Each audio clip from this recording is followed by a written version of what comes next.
To begin, log into your My CSUDH portal and click on Student Center. On the new page, head over to the drop-down menu and click Class Schedule.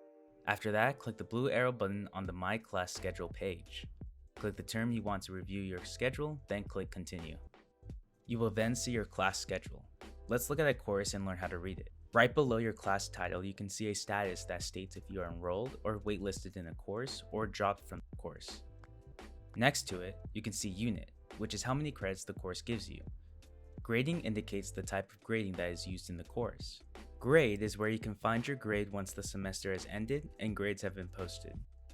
Now, let's click on Deadlines, which will send you to a new page where you can see the deadlines for dropping the class or withdrawing from the class. Next is Component, which will tell you if a class is a lecture, lab, discussion, seminar, or activity.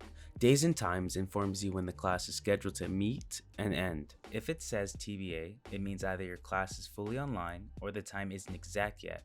Next, you will see Room, which will have the room number for in-person class, Internet, which means it was always meant to be an online course and has no fixed time to meet, and Alternative means that the class will be online due to the pandemic, but may switch back to face-to-face if public health conditions continue to improve. You will then see Instructor. That will tell you your professor's name.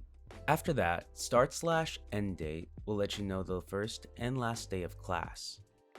Thank you for watching.